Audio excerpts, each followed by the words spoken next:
My fiancé said, "Betrayal, my ex proposed to me yesterday and I said yes."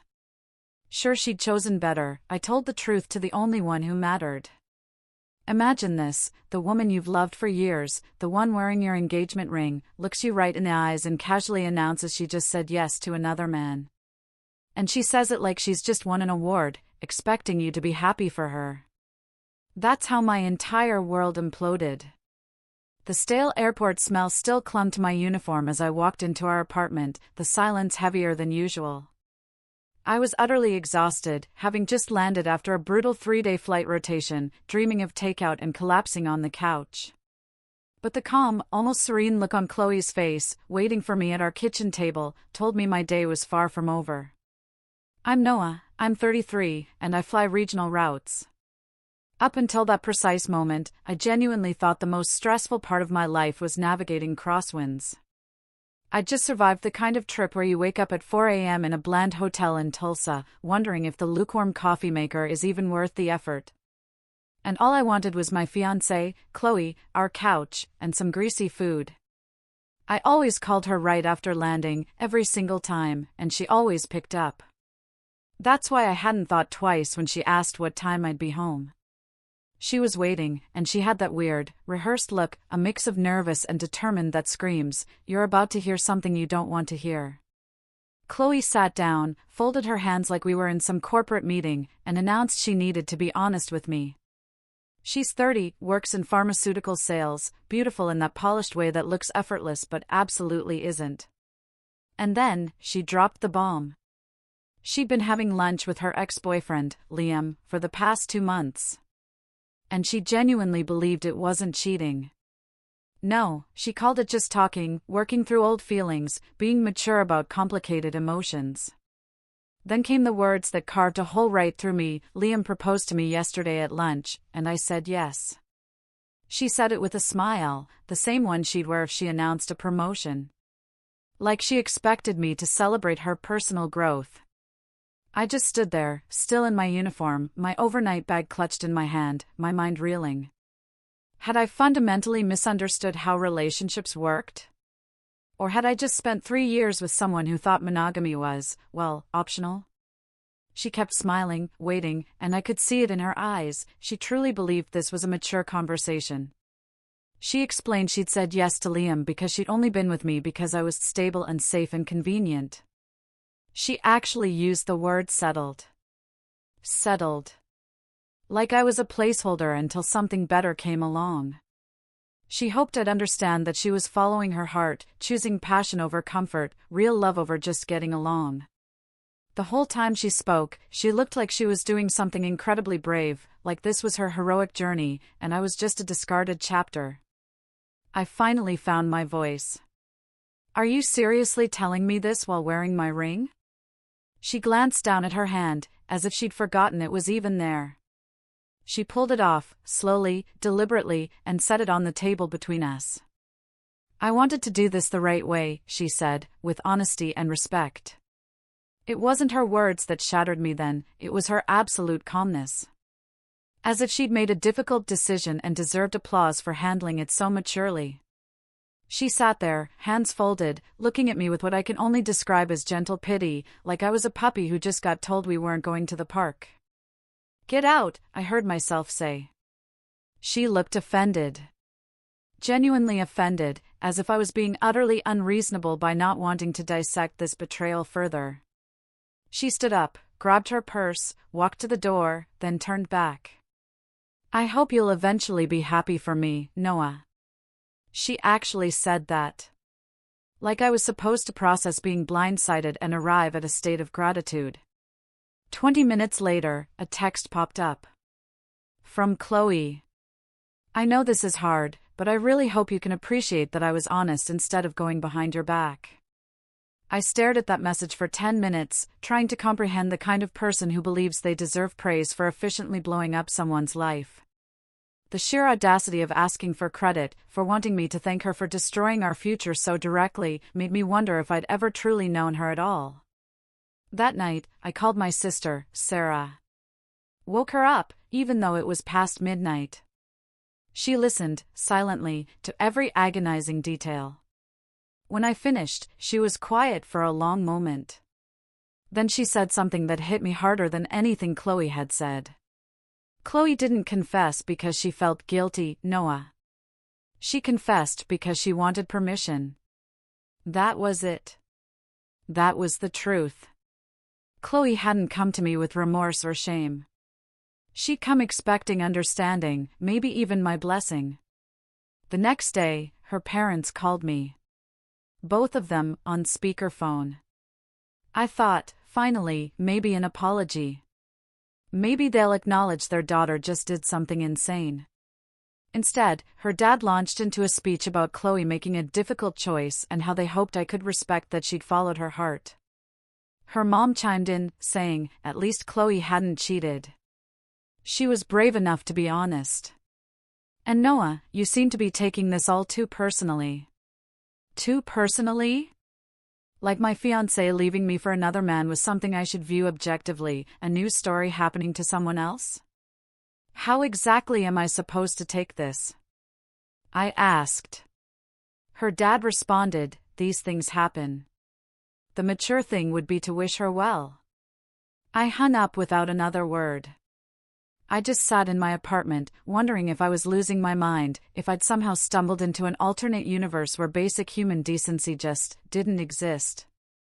For the first few days, a dark thought gnawed at me, had I done something wrong? Missed the signs? Failed her somehow? Was being a good boyfriend just not enough? I flew my routes, came home to an apartment that felt too quiet, and wrestled with how someone could spend 3 years with you and call it settling. The word echoed in my head. Settled. Like I was a consolation prize she'd accepted while waiting for something better. Alex, my co-pilot and closest friend, noticed I was off during a flight to Nashville. He caught me staring blankly during our descent checklist. After we landed, he cornered me in the crew room. I gave him the short version. He just stared, then said, "Brother, that's not normal. You know that's not normal, right?" Hearing someone else confirm I wasn't crazy for being devastated, that this wasn't some normal breakup I was overreacting to, helped more than he'll ever know. The worst part was how completely Chloe had rewritten our relationship in her head. Like every shared moment was just her biding time. ITH. Out of our trip to Asheville last fall. How she'd held my hand on the hiking trail, telling me she couldn't wait to marry me. How she'd picked out flowers for a wedding that, apparently, was never going to happen. Was she lying then? Or had she convinced herself it was true in the moment, only to decide later it was never real? Was she the kind of person who could feel something deeply, then later disown that feeling entirely? I couldn't sleep. Couldn't focus. I kept replaying that conversation, searching for the moment I'd misunderstood who she truly was. Alex saw how bad it was getting.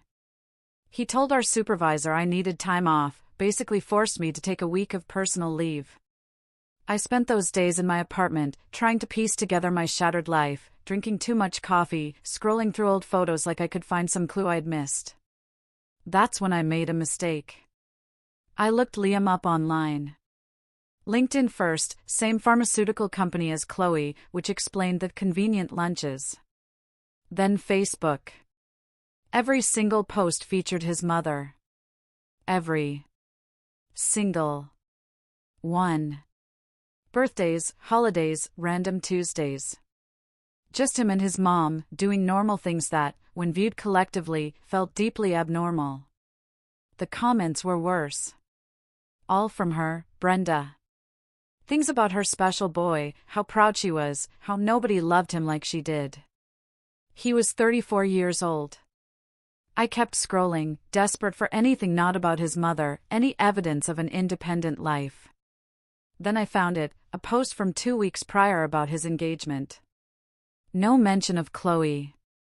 No photo of them together. Just him standing alone in front of a restaurant, vaguely talking about starting a new chapter. I stared at my phone, and that's when the true horror hit me. I hadn't just lost my fiancée to another man. I'd lost her to someone who apparently couldn't make a single decision without his mother's approval.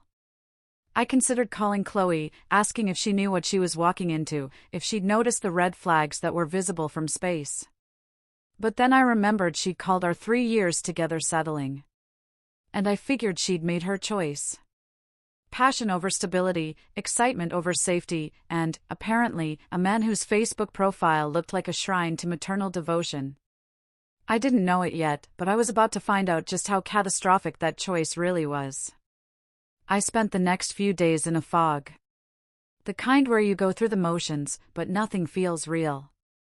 I'd wake up at my normal time, make coffee, then realize I had nowhere to be because Alex had put me on mandatory rest. Sleep was impossible.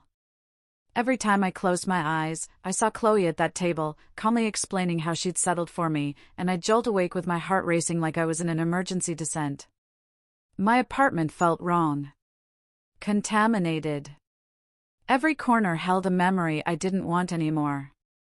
I'm trained not to panic when an engine fails. Trained to run through checklists when everything's going wrong. But my brain had decided that the word settled was worth more attention than any actual emergency I'd ever faced.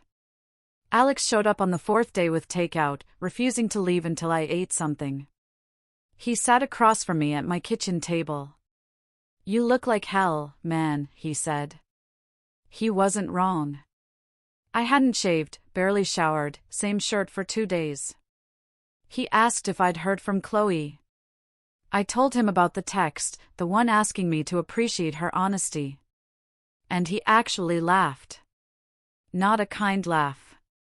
The kind of laugh that means someone's done something so profoundly ridiculous you can't even process it. "Noah," he said, "you need to stop torturing yourself and start figuring out who you'd actually been engaged to. Because the Chloe you described doesn't match the woman who just blew up your life with a smile." That night, I went deeper into Liam's social media. The more I looked, the worse it got. He lived exactly half a mile from his mother. I found that out from a post where he tagged his location as Brenda's house, mentioning popping over for dinner, which seemed to happen about 4 times a week. His emergency contact on his company profile? His mother. Not a spouse, not a sibling, his mother. Photos of them at restaurants, at movies, at the grocery store, doing everything together like they were a couple instead of a parent and adult child. I found posts from his friends making jokes about it, gentle teasing about how he should update his relationship status to complicated with a photo of his mom, and he'd just respond with laughing emojis like it was all just good fun. Then I found something that made me sit up straight. There were no posts about Chloe. None. No announcement that he was engaged. No photos of them together. Nothing to indicate he was in a relationship at all. The engagement post I'd seen earlier was just him, alone, vaguely talking about new chapters. And when I checked the comments, Brenda had written that she was so proud of her boy for making mature decisions. Not congratulations. Not welcome to the family. Just pride that he'd made a decision she apparently approved of. I screenshotted everything. I don't know why.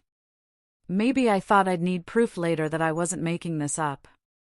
The next morning, I called Ethan, a friend from college who'd known Chloe back then. Someone I hadn't talked to in maybe 2 years, but who'd been around during her first relationship with Liam. I asked him what he remembered about them. There was a long pause on the phone. The kind of pause that means you're about to hear something you really, really won't like. He asked why I wanted to know. I told him Chloe had left me to go back to Liam. He said one word, no. Like I'd just told him she was walking into traffic. Then he told me the story. Chloe and Liam had dated 7 years ago, back when we were all in our 20s, still figuring things out. They'd been together for about 8 months, apparently serious, talking about moving in. Then one day, Liam just ended it. No warning, no discussion. Just stopped answering her calls, blocked her number. Ethan said Chloe had been devastated. Spent weeks trying to understand. Kept asking mutual friends what she'd done wrong. When someone finally got through to Liam, he said his mother didn't think they were compatible, and he needed to respect her judgment. His mother didn't think they were compatible. Chloe had been ghosted because a 30-year-old man's mommy said no. Ethan said he'd always wondered if Chloe had really moved on, or if she'd just been waiting for another chance. "Guess you have your answer," he finished. I hung up, trying to process it all. Chloe had left me for a man who'd dumped her because his mother told him to. A man who'd broken her heart so badly her friends still remembered it 7 years later. And she thought this was choosing passion over settling. I felt sick. Not just hurt anymore, but genuinely nauseous.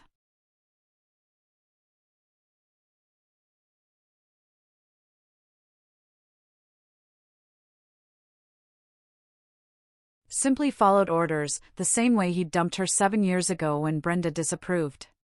Chloe thought she'd won him back. Thought she'd been chosen. But really, she'd just been accepted by the only person whose opinion Liam actually cared about. I sat there, staring at my screen, and something shifted in my brain. I'd spent a week thinking I'd lost, thinking Chloe had chosen someone better. But now I understood the truth. She hadn't upgraded. She'd volunteered for a nightmare. Signed up to spend her life competing with a mother-in-law who saw her as property her son was acquiring with her permission. For a moment, I actually felt sorry for Chloe. And then I remembered how she'd smiled while telling me she'd said yes to someone else. How she'd asked me to appreciate her honesty. How she'd called 3 years of my life settling. The pity disappeared fast. That's when I realized something else. Something that made me pick up my phone. There was one person who didn't know the whole truth yet. One person who was making decisions based on incomplete information. And that person controlled everything in Liam's life. Brenda had approved Chloe this time around, but she didn't know Chloe had accepted Liam's proposal while still wearing my engagement ring. Didn't know Chloe had been planning a wedding with me just 2 months ago. Didn't know her precious son was the other man in an overlap. I opened a new message and started typing. Kept it simple. No emotions, just facts. I didn't ask for anything. Didn't demand anything. Just laid out exactly what had happened and when. I attached a screenshot of Chloe's text about appreciating her honesty. Proof that she'd been engaged to me while having lunch with her ex, proof that she'd still been wearing my ring when she'd said yes to Liam. Then I put my phone face down on the table and waited. I didn't know what would happen. Didn't know if anything would happen. But I'd done exactly what Chloe had done to me. I'd been honest. I sent the message to Brenda at 9 o'clock in the evening, then put my phone in a drawer and tried to sleep.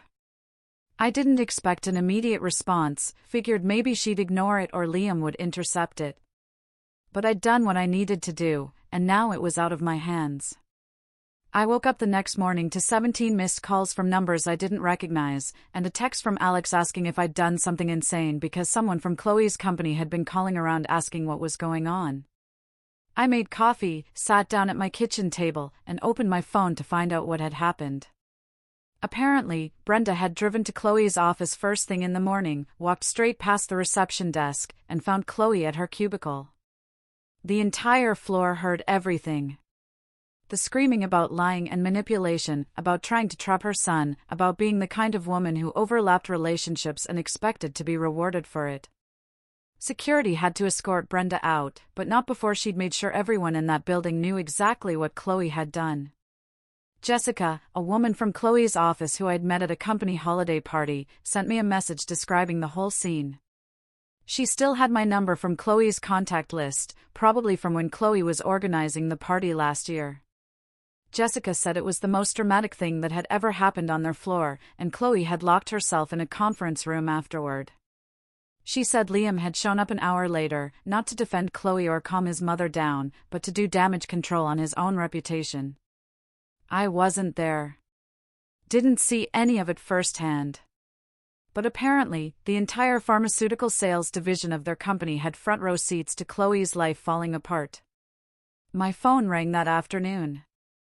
Chloe's number. And I almost didn't answer. When I did, she was crying.